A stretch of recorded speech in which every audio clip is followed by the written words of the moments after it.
dan berterima kasih untuk hari ini, bahkan untuk kesempatan di mana kami dapat datang beribadah, memuji dan memuliakan Engkau.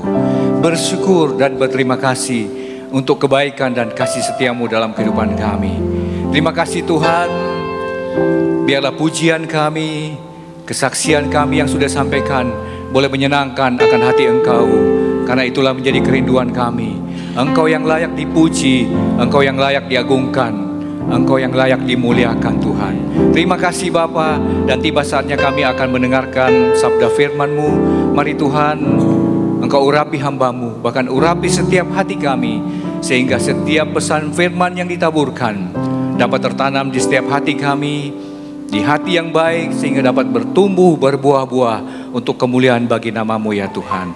Terima kasih Bapa, puji syukur bagi-Mu. Kami akan siap mendengarkan firman-Mu dalam nama Tuhan Yesus Kristus. Haleluya. Mari semua kita katakan amin. Puji Tuhan. Shalom. Selamat pagi, salam sejahtera dalam kasih Tuhan. Senang bisa berada dengan Bapak Ibu Saudara sekalian dalam ibadah pada pagi hari ini. Terima kasih juga untuk kunjungan Bapak Fransiskus Silain dan rombongan untuk beribadah bersama dengan kita semua. Terima kasih kepada Tuhan, saya boleh tiba tadi pagi, kira-kira ya jam 5, kapal merapat, dan dalam keadaan baik dan sehat, semua karena kebaikan dan kasih Tuhan. Puji Tuhan. Sedikit mengingat kebenaran atau pesan firman Tuhan yang disampaikan beberapa bulan lalu.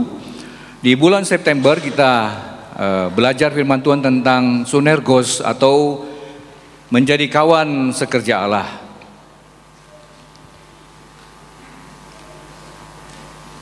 Kita belajar sebagai gereja Tuhan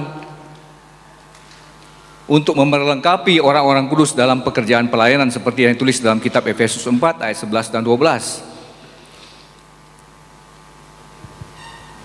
Untuk memperlengkapi orang-orang kudus bagi pekerjaan pelayanan, bagi pembangunan tubuh Kristus, supaya gereja Tuhan semakin berkembang dan bertumbuh. Di situ kita belajar menjadi kawan sekerja Allah, kita butuh kerjasama. Untuk bekerja sama kita butuh bersatu. Untuk membangun pekerjaan Tuhan kita belajar juga kita perlu mengadakan regenerasi, kaderisasi untuk pekerjaan Tuhan supaya berkelanjutan. Dan bulan lalu kita belajar salah satu hal juga yang penting dalam kita menjadi kawan sekerja Allah, untuk kita mempunyai hidup yang menjadi teladan. Secara spesifik bulan lalu kita belajar tentang keteladanan, yaitu satu karakter atau sifat yang baik yang dapat dilihat, patut dicontoh dan diikuti. Kita tidak mungkin menjadi kawan sekerja Allah jika hidup kita menjadi sandungan bagi orang lain. Dalam kitab 2 Korintus 3 ayat yang kedua dikatakan, kamu adalah surat pujian kami yang tertulis dalam hati kami dan yang dikenal dan yang dapat dibaca oleh semua orang.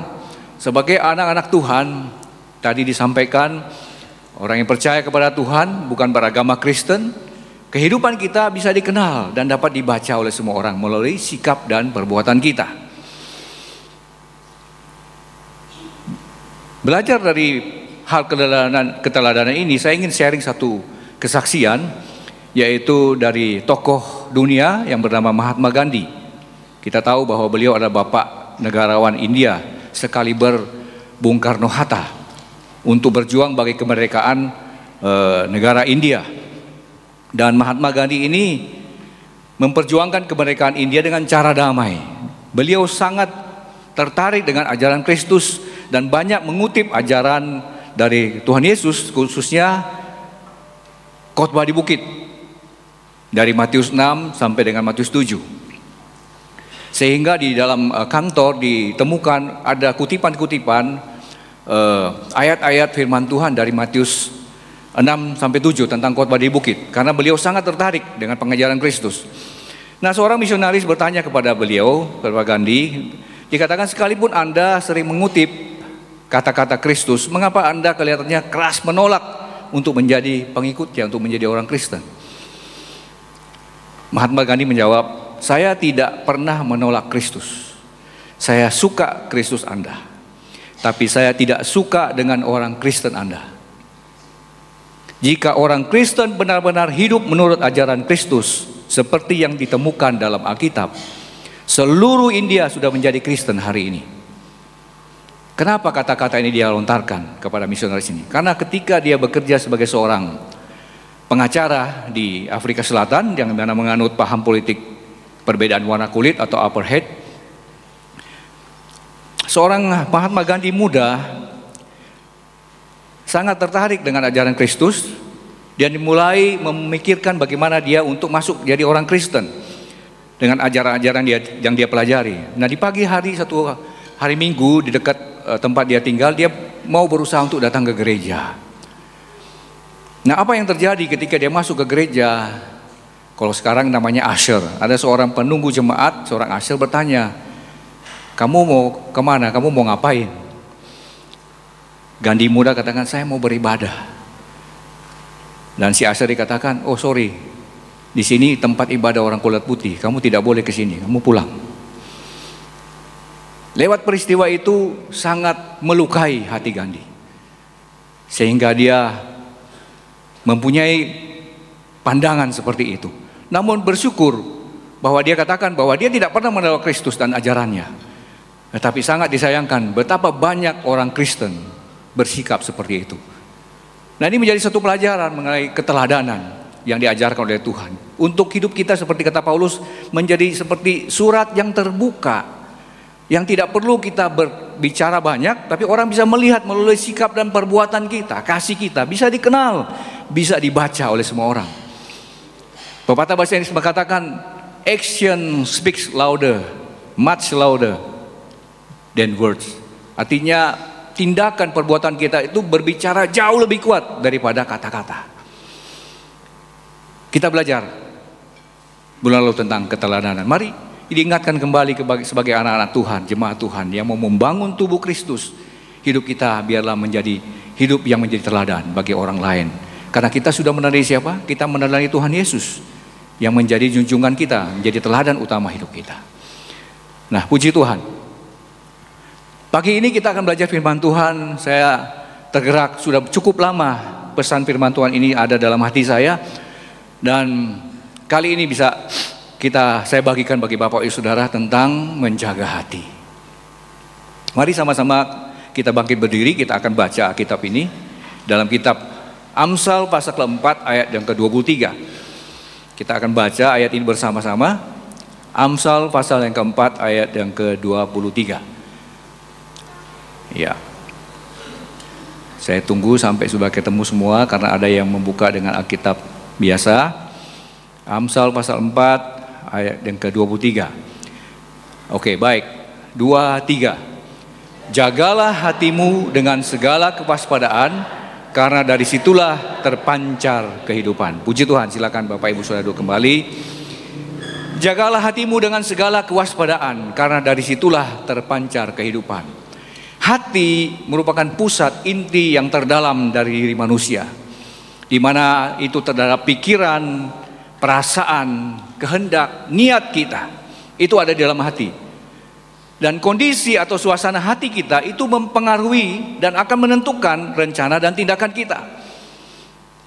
Jadi seringkali kalau suasana hati kita tidak baik, dan apa yang kita pikirkan, rencanakan dan perbuat itu pun akan tidak baik. Sebaliknya, kalau kondisi suasana hati kita baik, maka kita akan jelas menentukan arah rencana, planning kita sampai kepada eksekusi atau tindakannya. Dalam kitab Lukas tentang perumpamaan seorang penabur, hati itu bicara tentang tanah juga yang ditaburi oleh kebenaran firman, di mana itu bertumbuh dan berbuah. Itu hati kita. Dalam kitab atau dalam terjemahan bahasa Indonesia masa kini, ayat ini dikatakan, jagalah hatimu baik-baik, sebab hatimu menentukan jalan hidupmu. Jagalah hatimu baik-baik, sebab hatimu menentukan jalan hidupmu, akan menentukan pilihan-pilihan dan keputusan kita. Makanya dikatakan jaga baik-baik, ini hati. Dan hati kita ini juga yang menjadi daya tarik bagi Tuhan, karena Tuhan ini melihat hati. Dalam kitab 1 Samuel 16 ayat 17, Peristiwa ini ketika Nabi Samuel akan mengurapi calon raja pengganti Saul, dikatakan, tetapi berfirmanlah Tuhan kepada Samuel, janganlah pandang parasnya atau perawakan yang tinggi, sebab aku telah menolaknya. Bukan yang dilihat manusia yang dilihat Allah, tetapi manusia melihat apa yang di depan mata, tetapi Tuhan melihat hati. Samuel begitu tertarik dengan perawakan fisik yang gagah dari Eliab, sehingga dia pikir, wah sudah ini pengganti Saul, Eliab. Langsung Tuhan berfirman, aku sudah menolak. Jangan pandang parasnya atau perawakan yang tinggi, sebab aku telah menolaknya. Bukan yang dilihat manusia yang dilihat Allah. Manusia melihat apa yang di depan mata, tetapi Tuhan melihat hati. Tuhan tidak tertarik dengan hal lahiriah. Tetapi sebaliknya, seperti yang kita baca tadi, bahkan sudah dialami oleh Nabi Samuel, seorang nabi yang hebat. Manusiawi kita, termasuk saya, seringkali melihat hal-hal yang lahiriah. Ya, kita harus akui itu. Kita manusia sering lebih tertarik kepada hal penampilan fisik, lahiriah. Tetapi Tuhan sebaliknya lebih tertarik melihat hati. Sesuatu yang ada di dalam itu bagaikan satu magnet yang menarik hati Tuhan, yaitu hati kita. Hati yang bagaimana? Yaitu hati yang mengasihi Tuhan tentunya. Ada satu relationship, hubungan yang baik dengan Tuhan. Ini yang menarik hati Tuhan. Kita seringkali seperti Nabi Samuel melihat hal-hal fisik yang di luar, tetapi Tuhan melihat hal yang di dalam, yaitu hati. Itu yang menarik hati Tuhan. Itulah sebabnya makanya dalam kitab Ulangan pasal 6 ayat 5, Matius 22 dan 37 Tuhan katakan, Yesus berkata, kasihilah Tuhan Allahmu dengan segenap hatimu dan dengan segenap jiwamu dan dengan segenap akal budimu. Hati yang mengasihi Tuhan ini yang menarik perhatian Tuhan. Kemudian kita belajar dari firman Tuhan mengenai hati ini. Tuhan bukan saja melihat hati, tapi Tuhan menyelidiki hati. Dalam kitab Yeremia 17 ayat 10 dikatakan, aku Tuhan yang menyelidiki hati, yang menguji batin untuk memberi balasan kepada setiap orang setimpal dengan tingkah langkahnya, setimpal dengan hasil perbuatannya. Aku Tuhan yang menyelidiki hati. Tuhan tidak menyelidiki keadaan status kita, harta kita, tapi Tuhan menyelidiki hati kita.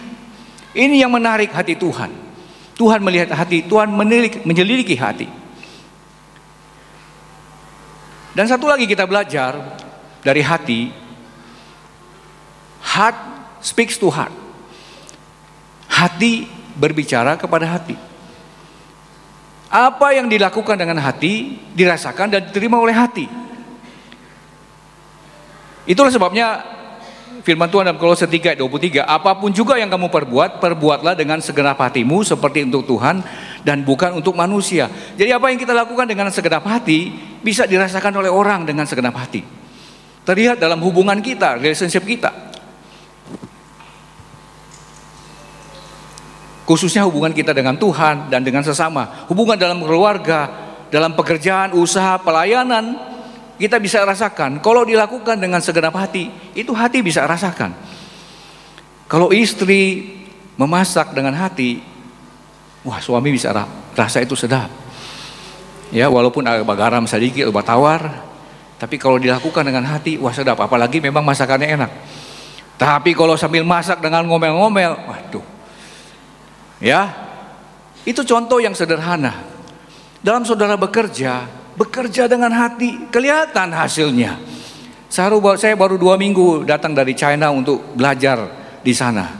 Karena kami akan ada proyek yang sama persis dengan di China. Bapak Ibu Saudara, mereka tidak kenal Tuhan. Tapi mereka lakukan tugas pekerjaan mereka dengan hati.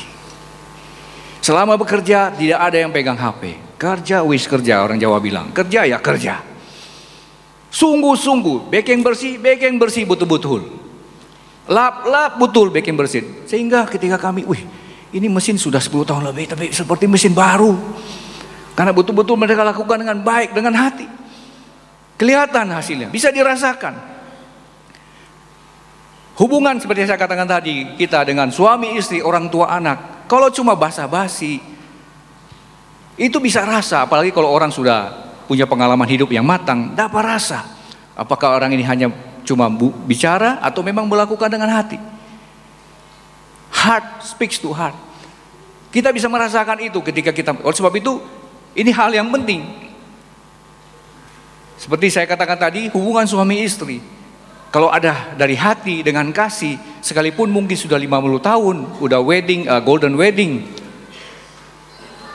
ketika berpegangan tangan masih ada getaran itu.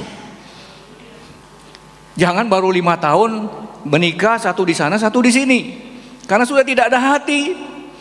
Tapi kalau ada hati, 50 tahun, 60 tahun, wah, waktu pegang tangan masih bergetar rupanya. Puji Tuhan. Oh, ada yang ketawa. Pengalaman rupanya ini. Ya. Hati tidak bisa dibohongi, tidak bisa dipungkiri. Dan Tuhan melihat, Tuhan menyelidiki kita punya hati. Kata hati dalam bahasa Ibrani itu ditulis dengan kata nazar.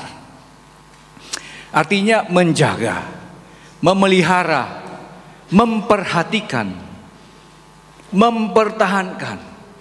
Bahkan ada kata di situ memblokade, membentengi. Luar biasa. Ini pengertian menjaga hati. Bukan sekedar kata-kata biasa, tapi suatu pengertian yang sangat-sangat penting, sangat mendalam. Karena tadi kita katakan akan menentukan jalan hidup kita ke depannya. Makanya harus dijaga, dipelihara, diperhatikan, dipertahankan, dibentengi. Dan tidak sekali-kali, tapi dikatakan terus menerus. Seperti seorang penjaga. Kalau ada seorang penjaga pasukan pengawal, tidak ada pengawal yang menjaga 5 menit, 1 jam dia menjaga, udah itu 1 jam kemudian dia tidur. Tidak ada. Ketika pengawal menjaga, seluruh waktunya dia akan jaga terus, terus menerus. Demikian juga dengan hati. Kita membentengi, memperhatikan, memelihara hati kita, bukan sewaktu-waktu. Kalau ada di gereja aja jaga hati, setelah keluar dari gereja selesai. Tidak. Setiap saat terus menerus kita harus jaga hati itu, karena akan menentukan arah ke depan kita. Saudara pernah ke China melihat, mungkin ada bapak ibu saudara yang sudah ke Great Wall, tembok Cina yang luar biasa. Saya pengen ke sana suatu waktu kalau Tuhan kehendaki. Istri saya sudah pernah ke sana, mungkin ada bapak ibu saudara yang sudah ke sana. Tembok Cina ini merupakan salah satu keajaiban dunia, bisa kelihatan dari bulan saking panjangnya. Dan dibangun itu untuk melindungi, membentengi dari bangsa-bangsa utara, termasuk itu bangsa Mongol, supaya tidak masuk menguasai daratan China, Tiongkok. Namun satu peristiwa, musuh dapat masuk melewati itu pos penjagaan, gerbang penjagaan dari tembok itu, yaitu bangsa Mongol. Ketika ada sepasukan yang bisa disuap, ada orang-orang yang tidak berintegritas disuap, dan mereka membuka itu pintu gerbang sehingga bangsa Mongol datang. Dari sejarah kita belajar dan menguasai daratan Cina. Nah, ketika bangsa penjajah sudah datang, habis mereka. Mereka diperbudak, diperlakukan dengan kasar, dan segala macam hal yang tidak baik itu terjadi. Kenapa? Karena kota itu sudah dikuasai. Karena penjagaan itu sudah mereka dapat lolos dari penjagaan tersebut. Nah, demikian juga dari contoh ini berbicara analogi dari bagaimana kita juga harus menjaga hati kita. Ketika gerbang dari hati kita ini terterobos oleh musuh, dia menguasai hati kita, sudah selesai kita. Segala macam hal-hal yang buruk itu akan ada dalam kehidupan kita. Nah, kita akan belajar pintu gerbang mana saja yang kita perlu jaga dari hati kita ini, yang akan masuk dalam hati kita ini. Ada panca indera, kita punya 5 panca indera yang harus kita perhatikan. Mata, telinga, pikiran, rasa, perasaan kita, lidah, mulut kita. 5 panca indera ini seringkali menjadi pintu masuk dari si jahat ke dalam hati kita untuk merusak kehidupan kita. Itu sebabnya ini adalah 5 gerbang, 5 pintu yang harus kita jaga dalam kehidupan kita, supaya kita menjadi hidup yang berkenan kepada Tuhan. Kalau 5 pintu ini tidak dijaga, maka habis hidup kita. Karena itu akan menentukan arah tujuan hidup kita seperti disampaikan dalam kitab Amsal 4 ayat 23 tadi. Apakah kita akan menentukan keputusan-keputusan dan pilihan hidup kita? Menentukan apakah kita akan menerima berkat atau kutuk? Menentukan apakah kita akan ke sorga atau ke neraka? Itulah sebabnya seperti tadi tembok itu perlu dijaga. Demikian juga hati kita. Ada 5 gerbang ini perlu kita jaga dalam kehidupan kita. Jagalah hatimu baik-baik sebab hatimu menentukan jalan hidupmu. Kita belajar pada pagi hari ini untuk menjaga pintu atau gerbang yang menuju kepada hati. Yang pertama, menjaga hati melalui penglihatan mata kita. Matius 6 ayat 22 dan 23 dia katakan, mata adalah pelita tubuh. Jika matamu baik, teranglah seluruh tubuhmu. Jika matamu jahat, gelaplah seluruh tubuhmu. Jadi jika terang yang ada padamu gelap, betapa gelapnya kegelapan itu. Mata itu pelita tubuh kita. Kalau mata kita gelap, gelap seluruh kehidupan kita. Tidak tahu arah tujuan hidup kita, kemana kita akan melangkah. Dalam kitab Matius pasal 5 ayat 29, Tuhan Yesus berkata ketika ini berbicara tentang dosa perzinahan, maka jika matamu yang kanan menyesatkan engkau, cungkilah dan buanglah itu. Karena lebih baik bagimu jika satu dari anggota tubuhmu binasa daripada seluruh tubuhmu dengan utuh dicampakkan ke dalam neraka. Mata seringkali dikonotasikan dengan hal-hal yang berbau dosa seksual. Termasuk di sini peringatan Tuhan Yesus tentang perzinahan. Jaga mata kita. Ayat ini bukan berarti mengatakan bahwa kita kalau terganggu dengan mata kita berbuat dosa kita langsung cungkil. Bukan seperti itu maksudnya. Maksud dari ayat ini adalah betapa berbahayanya mata ini ketika membawa kita kepada dosa. Karena akan membawa kita ke dalam api neraka. Itu sebabnya harus dijaga apa yang kita lihat dengan mata kita. Begitu bebas hari-hari ini, tidak ada hambatan. Sebenarnya pemerintah dengan aturan-aturan untuk sensor-sensor itu sebenarnya baik untuk kita. Tetapi saya rasa sekarang sudah sangat sulit dengan kemajuan teknologi. Kalau orang sudah niat, tidak mungkin bisa dihalangi. Tapi peraturan itu ada sebenarnya baik supaya tidak memberikan celah untuk orang melakukan hal-hal yang tidak baik dengan mata. Dibatasi. Hati-hati dengan penglihatan kita. Daud dalam 2 Samuel 11 ayat 2 dikatakan, he saw a woman. Dia melihat perempuan. Dalam hal ini Batsheba yang sedang mandi. Kalau terlihat lain cerita. Yang namanya terlihat orang tidak sengaja kan. Apalagi kalau bapak ibu saudara pernah ke luar negeri. Wah, di sana orang dengan bebas berpakaian. Kita terlihat hal-hal yang seronok seperti itu. Mau bagaimana? Terlihat. Tapi ini melihat. Jadi udah dengan sengaja membiarkan itu pintu gerbang matanya terbuka untuk masuk hal-hal dosa. Sehingga apa yang terjadi? Jatuh dalam dosa dan mengalami hal yang begitu fatal dan luar biasa. Jaga pintu gerbang penglihatan kita. Puji Tuhan. Yang kedua, telinga, pendengaran. Amsal 17 ayat 4. Orang yang berbuat jahat memperhatikan bibir jahat. Seorang pendusta memberi telinga kepada lidah yang mencelakakan. Kita bisa melihat di sini rupa-rupanya orang yang berbuat jahat itu suka memperhatikan bibir jahat. Orang yang suka berdusta rupanya suka mendengar hal-hal yang jahat. Penulis Amsal ini seorang yang sangat berhikmat, sangat pandai, Raja Sulaiman. Dia katakan, seorang pendusta itu memberi telinga kepada lidah yang mencelakakan.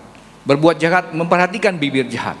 Jadi orang memang hatinya jahat pasti suka mendengar hal-hal yang jahat. Kalau orang yang hatinya baik tidak tahan, tidak mau mendengar hal yang baik, dia akan lari, menyingkir. Karena itu bisa merusak dia punya hati. Kalau orang yang memang hatinya sudah terbiasa dengan berbuat jahat, sudah tidak ada penjagaan di pintu hati, pintu pendengarannya, masuk terus. Tapi bagi anak Tuhan yang menjaga pintu pendengarannya, dia tidak akan tahan. Ibarat satu penjaga, dia stop, tutup itu pintu. Ini boleh dimasuk. Ini apa? Suara-suara begini, berita-berita begini. Ini boleh masuk. Pergi. Itu orang yang menjaga dia punya pintu gerbang pendengaran. Kejadian 3 ayat 17, lalu berfirmannya kepada manusia itu, karena engkau mendengarkan perkataan istrimu dan memakan dari buah pohon yang telah kuperintahkan kepadamu, jangan makan daripadanya, maka terkutuklah tanah karena engkau. Dengan bersusah payah engkau akan mencari rezekimu dari tanah seumur hidupmu. Ini adalah perkataan Tuhan kepada Adam. Adam tidak mendengar pesan atau firman dari Tuhan. Tapi Adam mendengar dari Hawa. Hawa mendengar dari iblis. Inilah yang terjadi sehingga mereka bisa jatuh dalam dosa. Kita harus jaga pintu pendengaran kita, mendengarkan hal-hal yang baik, hal-hal yang benar. Pintu gerbang yang ketiga ini adalah rasa atau perasaan yang seringkali membawa kita kepada emosi. Efesus 4 ayat 26-27 dikatakan, apabila kamu menjadi marah, janganlah kamu berbuat dosa, janganlah matahari terbenam sebelum padam amarahmu, dan janganlah beri kesempatan kepada iblis. Yakobus 1 ayat 19-20 dikatakan, hai saudara-saudara yang kukasihi, ingatlah hal ini. Setiap orang hendaklah cepat untuk mendengar, tetapi lambat untuk berkata-kata, dan juga lambat untuk marah, sebab amarah manusia tidak mengerjakan kebenaran di hadapan Allah. Ini kalau bicara tentang rasa atau perasaan, ini bicara tentang masalah hati, penyakit hati. Di situ ada rasa kecewa, rasa sakit hati, iri hati, kepahitan, meningkat kepada kebencian, meningkat kepada dendam, sampai kepada amarah. Ini masalah hati, dan juga di situ ada sifat-sifat keangkuhan yang bisa merusak hati, artinya bisa merusak kehidupan kita. Kalau hati sudah rusak, sama seperti penyakit hati, rusaklah kehidupan rohani kita. Seringkali dalam kita berinteraksi, banyak hal-hal yang membuat kita menjadi kecewa, kita menjadi sakit hati.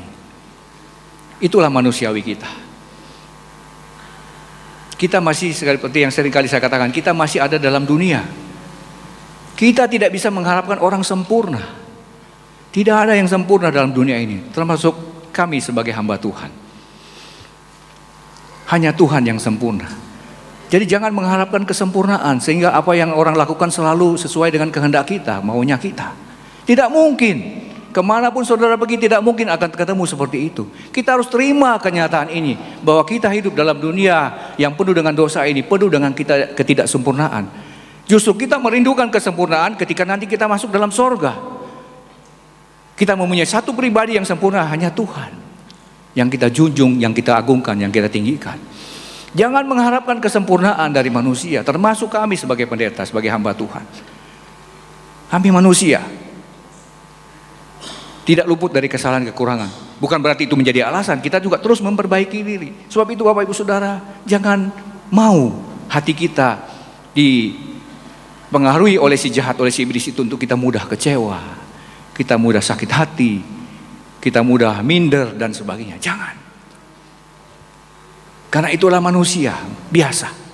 Itu hal yang biasa. Tapi Tuhanlah yang sempurna. Minta kekuatan dan pertolongan dari Tuhan. Seperti yang dialami oleh Kain dalam kitab Kejadian pasal 4 ayat 5-7. Kain ini ketika persembahannya tidak diterima oleh Tuhan, dia menjadi sakit hati, kecewa, marah, dan Tuhan tahu itu. Makanya Tuhan berfirman kepada Kain, lalu hati Kain menjadi sangat panas dan mukanya muram. Dalam Kejadian 4 ayat 5b-7, menjadi sangat panas dan mukanya muram. Firman Tuhan kepada Kain, mengapa hatimu panas dan mengapa mukamu muram? Apakah mukamu tidak akan berseri jika engkau berbuat baik? Tetapi jika engkau tidak berbuat baik, dosa sudah mengintip di depan pintu. Ia sangat menggoda engkau, tetapi engkau harus berkuasa atasnya. Tuhan sudah mengingatkan kepada Kain, hati-hati Kain, kamu udah mulai kecewa, kamu sakit hati. Jangan dipelihara itu, lakukan aja yang baik, lakukan baik. Tuhan sudah ingatkan, sudah mengintip itu dosa di pintu hatimu. Tapi kita melihat firman Tuhan memang apa adanya. Kain tidak mendengarkan nasihat firman Tuhan. Dia tetap teruskan emosi dia dan dia membunuh adiknya Habil. Jaga pintu gerbang perasaan kita. Jangan mudah tersinggung, jangan mudah kecewa. Kecewa, bahkan sakit hati itu biasa, manusiawi. Tapi jangan seperti firman Tuhan kepada Kain tadi, jangan itu menggoda hati kita. Kita lakukan hal yang baik. Pintu gerbang berikutnya yang harus kita jaga adalah pikiran kita. Matius 15 ayat 19 dalam bahasa Indonesia sehari-hari dikatakan, sebab dari hati timbul pikiran-pikiran jahat yang menyebabkan orang membunuh, berzina, berbuat cabul, mencuri, memberi kesaksian palsu dan memfitnah. Dari pikiran. Satu ketika Daud dipuji-puji setelah dia mengalahkan orang Filistin, bahwa Saul membunuh beribu-ribu, Daud berlaksa-laksa. Ini Saul menjadi emosi, menjadi marah. Dikatakan dalam 1 Samuel 18 ayat 8, lalu bangkitlah amarah Saul dengan sangat, dan perkataan itu menyebalkan hatinya, sebab pikirnya, kepada Daud diperhitungkan mereka berlaksa-laksa, tetapi kepadaku diperhitungkan beribu-ribu. Akhirnya jabatan raja itu pun jatuh kepadanya. Sejak hari itu maka Saul menjadi selalu mendengki. Karena pikiran, Saul menjadi dengki kepada Daud, karena dia pikir Daud akan menggantikan posisi dia, berpikir hal yang tidak baik. Dia membuka celah pintu gerbang hatinya dari pintu gerbang pikiran dia. Diingatkan kepada kita Bapak Ibu Saudara, mari jaga pintu gerbang pikiran kita. Berikutnya, mulut perkataan. Amsal 4 ayat 24, buanglah mulut serong daripadamu dan jauhkanlah bibir yang dolak-dalik daripadamu. Mulut serong di sini adalah mulut yang tidak jujur, suka berkata-kata yang menipu, berkata-kata curang. Ini bermulut serong. Dolak-dalik ini artinya orang yang suka berubah-ubah, tidak konsisten. Hari ini bilang A, besok B, besok lagi bilang C. Ini jangan, kata firman Tuhan melalui kitab Amsal ini. Jangan ada mulut yang suka menipu, curang, tidak jujur. Jauhkan juga bibir yang dolak-dalik, yang suka berubah-ubah. Harus menjadi orang yang punya mulut yang benar. Lukas 6 ayat 45 firman Tuhan berkata, orang yang baik mengeluarkan barang yang baik dari perbendaharaannya hatinya yang baik, dan orang yang jahat mengeluarkan barang yang jahat dari perbendaharaan hatinya yang jahat. Karena yang diucapkan mulutnya meluap dari hatinya. Apa yang keluar dari mulut kita, kata firman Tuhan Yesus katakan, itu meluap dari hatinya. Hatinya apa? Ya keluar dari perkataannya, dari mulutnya. Seringkali kita mendengar, ya saya seringkali disampaikan oleh orang, teman atau ada juga keluarga, bapak itu, ibu itu mulutnya memang kasar. Kalau bicara kasar dia, tapi hatinya baik. Orang Jakarta bilang, oh ya, really? Nggak cocok dengan firman Tuhan. Bapak itu, ibu itu baik hatinya, tapi memang bicaranya kasar. Nggak cocok dengan firman Tuhan. Firman Tuhan bilang, apa yang diucapkan mulut meluap dari hati. Kalau orang memang hatinya baik, pasti perkataannya juga akan dia jaga.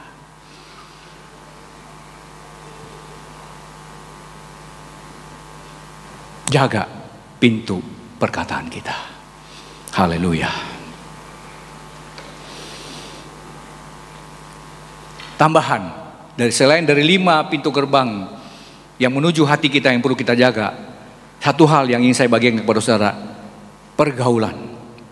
1 Korintus 15 ayat 33. Janganlah kamu sesat, pergaulan yang buruk merusakkan kebiasaan yang baik. Amsal 13:20 katakan, siapa bergaul dengan orang bijak menjadi bijak, tetapi siapa berteman dengan orang bebal menjadi malang.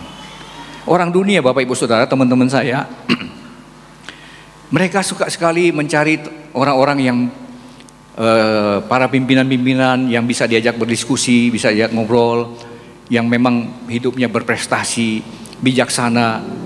Kenapa? Mau gali dia punya pengalaman, mau gali dia punya ilmu, mau gali dia punya perkataan-perkataan yang baik, supaya dia bisa menjadi paling tidak mendapatkan hal-hal yang positif dari orang tersebut. Tapi seringkali alangkah Sedihnya banyak kali justru kita sebagai anak Tuhan bergaul justru dengan orang yang tidak bijak, orang-orang jahat. Bukan berarti kita tidak punya teman, kita boleh berkenalan dengan orang. Tapi kalau bicara pergaulan itu bicara kalau hidup kita sudah sehari-hari sangat dekat dengan orang-orang tersebut, lama-lama itu akan menular dalam kehidupan kita. Kalau kita bergaul dengan orang-orang yang suka minum minuman keras, pasti akan seperti itu. Bergaul di sini seperti contoh gambar orang yang suka berjudi, pasti akan ikut berjudi. Hati-hati dengan pergaulan kita, karena itu pun akan merusak kehidupan kita, merusak hati kita. Pilihlah pergaulan yang baik, komunitas-komunitas yang baik. Kalau seorang teman itu teman yang baik, kalau kita bertanya, berjudi itu, kalau kita bisa bertanya secara jujur, berjudi itu baik atau buruk? Pasti dia akan jawab buruk. Tapi kenapa dia masih mengajak untuk berjudi? Kalau kita bertanya, mabuk itu bagus atau buruk? Atau tidak baik? Kalau dia masih normal, pasti dia akan bilang tidak baik. Tapi kenapa kita berteman dengan teman yang katanya teman, tapi mengajak kita untuk hidup bermabuk-mabukan atau bermain judi? Itu namanya bukan teman. Justru itu adalah musuh dalam selimut. Kalau namanya teman, pasti dia akan membawa kita kepada hal-hal yang baik, mengubah kita menjadi lebih baik. Kalau teman membawa kita semakin buruk, itu bukan teman, itu musuh dalam selimut. Bentuknya teman, tapi sebenarnya dia adalah musuh. Hati-hati, jaga pergaulan kita. Jangan bergaul dengan hal-hal yang jahat, tapi jadikan kita sebagai pribadi yang baik, yang bisa mengubah orang tersebut. Nah, bagaimana kita menjaga hati kita? Bukan seperti gambar ini ya, hati dikasih gembok seperti itu, bukan. Tentunya dengan firman Tuhan. Mazmur 119 ayat 11 berkata, dalam hatiku aku menyimpan janjimu, supaya aku jangan berdosa terhadap Engkau. Firman Tuhanlah yang menjadi pengawal yang sempurna dari pintu gerbang hati kita. Pemazmur katakan, dalam hatiku aku menyimpan janji firman Tuhan. Firman Tuhan, sebab itu Bapak Saudara, ibadah tidak hanya hari Minggu saja, tapi setiap saat, setiap waktu, baca firman Tuhan, renungkan firman Tuhan, simpan janji firman Tuhan. Karena ketika kita ada dalam satu tantangan, pergumulan, godaan, apa yang menjadi benteng hidup kita, apa yang menjadi kekuatan kita? Firman Tuhan, janji firman Tuhan. Kita memperkatakan firman Tuhan, ada tertulis. Ketika Tuhan Yesus digoda oleh iblis, Tuhan Yesus sendiri lawan dengan firman Tuhan. Ada tertulis, dipatahkan semua godaan itu karena firman Tuhan. Simpan firman Tuhan itu, simpan janji firman Tuhan itu. Sebab itu Bapak, Ibu, Saudara, jangan hanya hari Minggu. Tidak mungkin kita akan bisa kuat dalam hidup ini. Baca firman Tuhan. Sediakan waktu khusus bagi kita untuk memang membaca dan merenungkan firman Tuhan, supaya dikatakan kita jangan berdosa. Karena kita hidup dalam dunia ini, iblis memang membawa kita kepada dosa, kehancuran. Cuma dua pilihan, dosa, kebenaran, neraka, dan sorga. Jadi kalau kita tidak menjaga hidup kita dengan firman Tuhan, betapa mudahnya kita akan terbawa kepada dosa yang membawa kita kepada kehancuran. Simpan janji firman Tuhan, baca dan renungkan firman Tuhan itu, yang menjadi pintu gerbang penjaga dalam hati kita. Yosua 1 ayat 8 dikatakan, janganlah engkau lupa memperkatakan kitab Taurat ini tetap. Renungkanlah itu siang dan malam, supaya engkau bertindak hati-hati sesuai dengan segala yang tertulis di dalamnya. Sebab dengan demikian perjalananmu akan berhasil dan engkau akan beruntung. Saya sampaikan ayat ini, saya melihat korelasi yang luar biasa. Selain kita dengan firman Tuhan menjaga hati kita, tetapi dikatakan di sini supaya kita akan beruntung, akan berhasil. Siapa di antara kita yang tidak mau beruntung? Saya percaya kita semua yang hadir, kita mau berhasil, kita mau beruntung. Jadi hidup kita yang dipimpin oleh firman Tuhan bukan saja kita menjaga hati kita supaya kita tidak berdosa, tetapi justru sebaliknya, dengan kebenaran firman Tuhan itu yang kita lakukan, yang kita terapkan, akan membawa kehidupan kita kepada keberhasilan dan kepada keberuntungan, seperti yang dialami oleh Yosua dalam perjalanannya. Mazmur 1 ayat 1-3, Berbahagialah orang yang tidak berjalan menurut nasihat orang fasik, yang tidak berdiri di jalan orang berdosa, dan yang tidak duduk dalam kumpulan pencemooh. Tetapi yang kesukaannya ialah Taurat Tuhan, dan yang merenungkan Taurat itu siang dan malam. Ia seperti pohon yang ditanam di tepi aliran air, yang menghasilkan buahnya pada musimnya, dan yang tidak layu daunnya. Apa saja yang diperbuatnya berhasil. Puji Tuhan. Ini antidot dari tadi pergaulan. Dikatakan jangan ada dalam kumpulan pencemooh, jalan-jalan orang yang berdosa. Jangan bergaul, hati-hati dengan pergaulan seperti itu. Tapi marilah kita punya kesukaan adalah firman Tuhan yang merenungkan. Merenungkan itu seperti saya sampaikan waktu itu adalah binatang yang memamah biak. Setelah dia terima, Bapak Ibu Saudara terima firman Tuhan hari Minggu, ketika Bapak Ibu Saudara sedang istirahat, bahkan mungkin sambil memasak atau mungkin sambil mengendarai kendaraan, renungkan itu firman. Itu memamah biak. Ya, sapi, binatang yang memamah biak, setelah dia makan, dia keluarkan lagi, dia olah lagi supaya gizinya lebih banyak yang diserap. Ketika kita merenungkan firman Tuhan, tidak hanya setelah ibadah, tetapi ketika kita dalam segala sesuatu, kita renungkan firman Tuhan, itu akan semakin memberikan kekuatan dalam kehidupan rohani kita. Hidup kita akan seperti pohon yang ditanam di tepi aliran air. Tidak akan berhenti menghasilkan buah. Musim boleh berganti, zaman boleh berganti. Ada COVID, ada apapun di depan kita, kita tidak tahu, kita tidak bisa kontrol. Tapi yang pasti janji firman Tuhan bahwa kita tidak akan pernah berhenti menghasilkan buah. Karena kita tertanam di tengah aliran air yang memberikan makanan dalam kehidupan kita, yaitu firman Tuhan.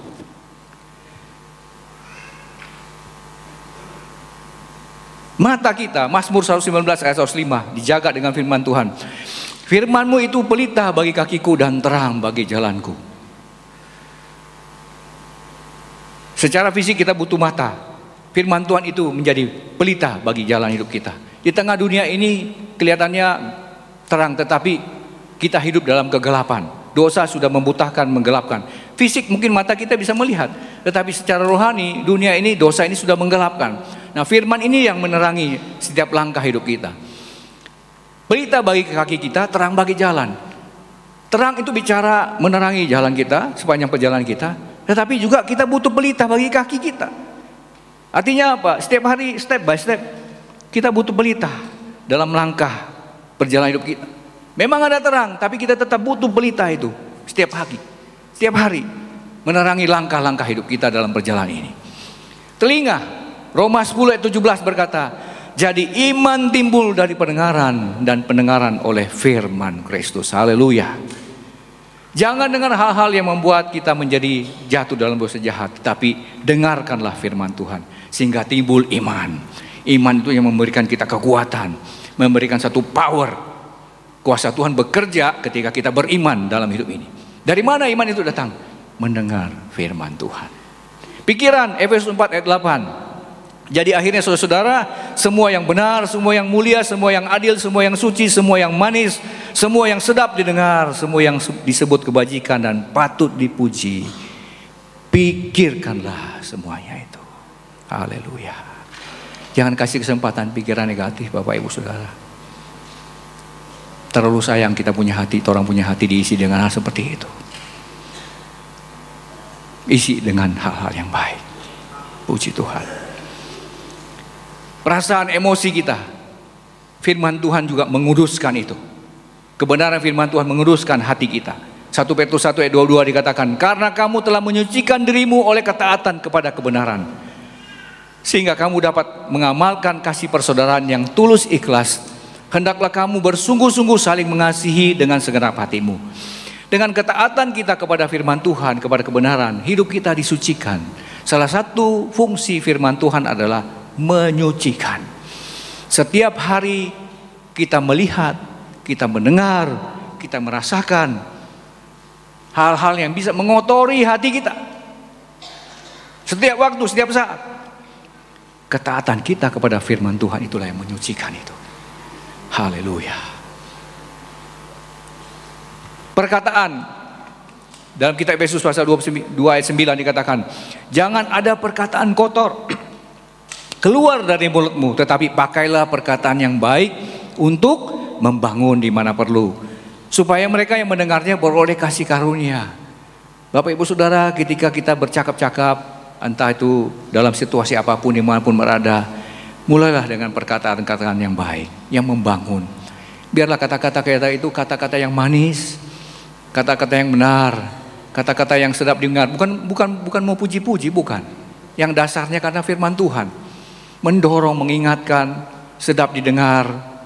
Kata-kata yang membangun ketika orang yang dalam keadaan lemah, kita kuatkan. Udah, berdoa, Tuhan pasti tolong. Tuhan masih kontrol kehidupan kita. Kita masih ada dalam kontrol Tuhan. Tak usah takut, tak usah khawatir. Kita akan sama-sama doakan. Kira-kira seperti itu contohnya. Jangan ketika orang masalah langsung kita seperti ada api kasih bensin. Tapi kita memberikan perkataan yang membangun.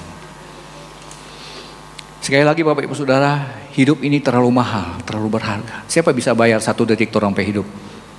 Siapa bisa bayar? Tidak bisa ternilai. Firman Tuhan katakan, harga kehidupan kita seluruh dunia ini pun tidak bisa dibandingkan. Sebab itu jangan isi dengan hal-hal yang tidak baik. Sayang sekali. Kita tidak tahu berapa lama Tuhan kasih orang hidup dalam dunia ini. Isilah dengan sesuatu yang baik, perkataan yang baik.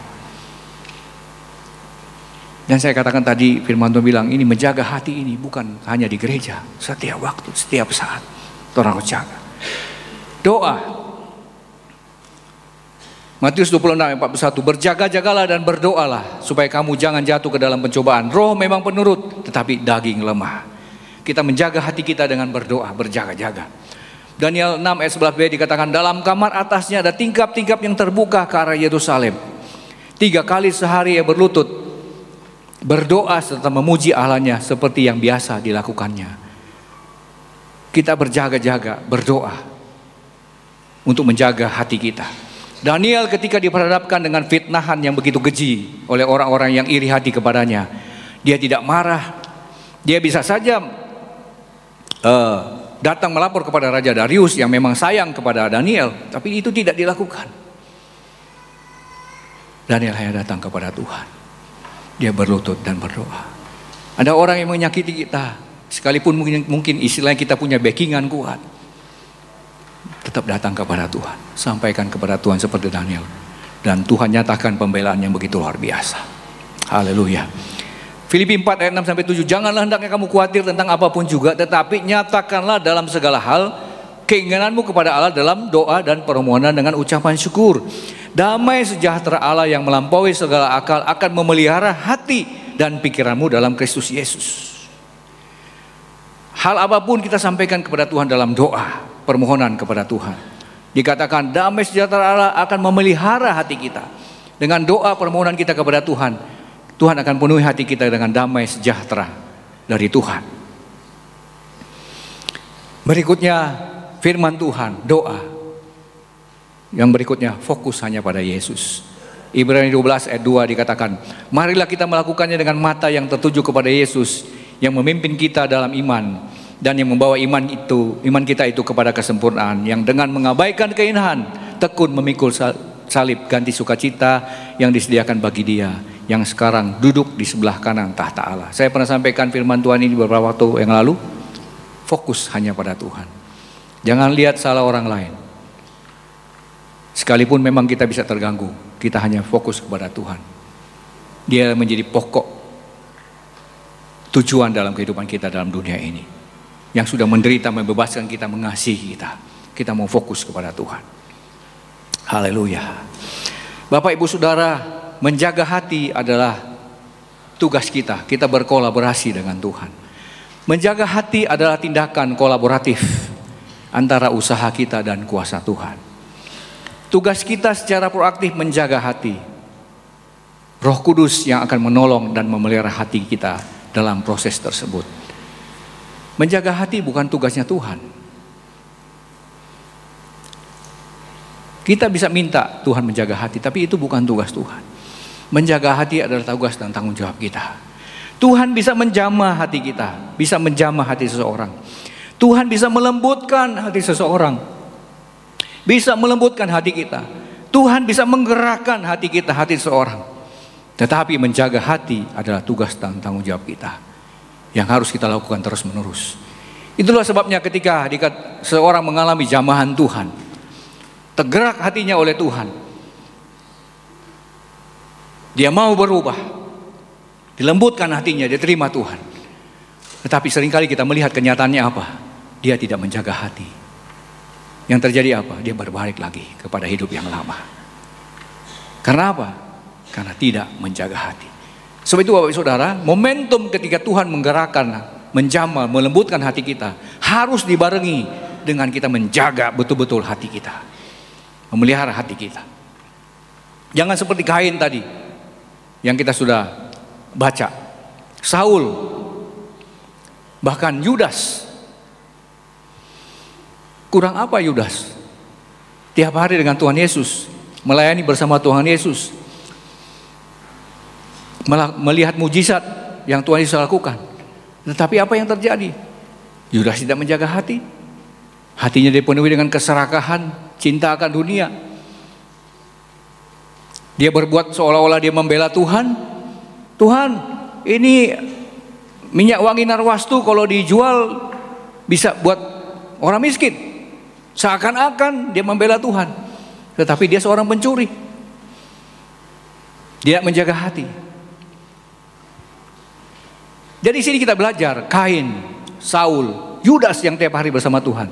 Bukan berarti Tuhan tidak bisa mengubah, Bapak Ibu Saudara. Kekristenan tadi sudah sampaikan adalah suatu relationship, suatu hubungan antara kita dengan Tuhan dan kita dengan sesama. Bisa saja Tuhan mengubah Yudas jadi baik, Kain jadi baik. Tapi bukan itu cara Tuhan. Tuhan mau itu datang dari hati yang mengasihi dia, keputusan yang diambil yang mengasihi dia. Kalau Yudas atau Kain dirubah dari Tuhan, apa bedanya dia dengan robot? Siapa di antara kita mau punya suami atau istri robot yang terus sayang sama orang? Tentu tidak mau. Kita mau punya suami istri yang betul dari hati yang mengasihi kita. Walaupun sekarang di Jepang memang sudah banyak, karena orang sudah begitu stres, banyak yang menikah dengan robot. Tapi bukan itu yang benar. Sekali saya katakan, Tuhan mampu mengubah orang. Tuhan bisa, tapi bukan itu cara kerjanya. Tuhan mau datang dari hati kita. Itulah sebabnya Tuhan katakan, kasihilah Tuhan dengan segenap hatimu, kekuatanmu, akal budimu.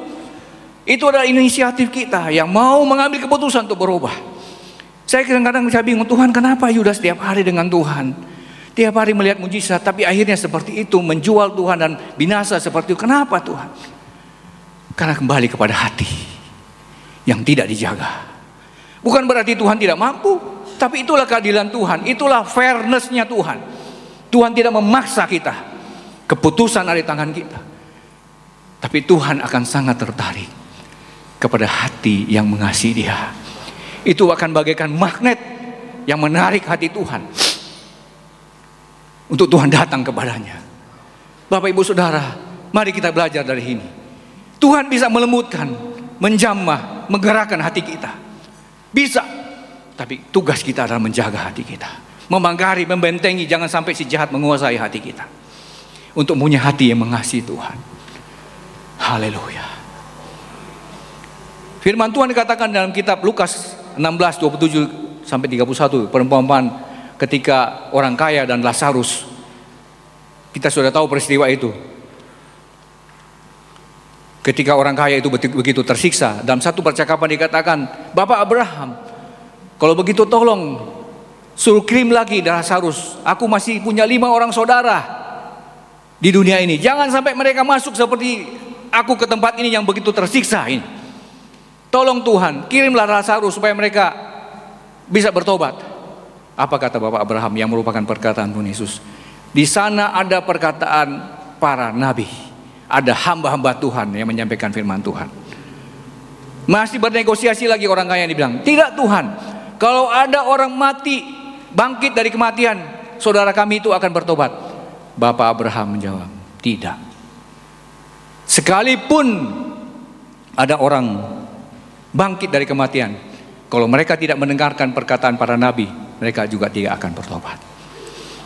Dan memang kenyataan kita lihat, Bapak Ibu Saudara, banyak orang bisa mengalami mujizat, melihat mujizat, tapi tidak mengalami perubahan.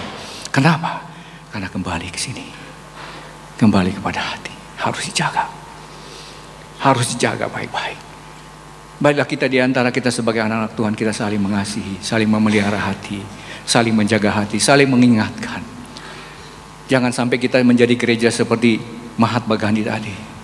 Begitu tertarik datang kepada Tuhan, tapi tidak menyentuhkan karakter Kristus. Mazmur 139 ayat 23 dan 24. Selidikilah aku, ya Allah, dan kenalilah hatiku. Ujilah aku dan kenalah pikiran-pikiranku. Lihatlah apakah jalanku serong, dan tuntunlah aku di jalan yang kekal. Ini adalah doa permohonan yang tulus yang disampaikan oleh Daud. Daud tahu bagaimana Tuhan sangat memperhatikan hati. Daud sangat mengenal karena dia dipilih menjadi raja karena hati. Sebab itu dia katakan di ayat-ayat penutup dalam kitab Mazmur ini, dikatakan, selidiki aku ya Allah, dan kenalah hatiku. Ujilah aku dan kenalah pikiran-pikiranku. Lihatlah apakah jalanku serong, dan tuntunlah aku di jalan yang kekal. Haleluya. Bapak Ibu Saudara, biarlah ini menjadi doa dan permohonan kita kepada Tuhan pada pagi hari ini. Kita katakan kepada Tuhan, selidiki aku ya Allah. Tidak ada yang tersembunyi di antara kita di hadapan Tuhan pada pagi hari ini. Satu pribadi pun, pribadi demi pribadi, Tuhan tahu hati kita. Saya yang berbicara seperti ini pun, mungkin saya berbicara seperti ini, tapi Tuhan tahu apa yang ada di hati saya. Selidiki aku ya Allah, kenalilah hatiku. Ujilah aku dan kenalah pikiran-pikiranku ya Tuhan. Lihatlah apakah jalanku serong, dan tuntunlah aku di jalan yang kekal. Jangan sampai aku menuju kepada kebinasaan dan kehancuran. Haleluya.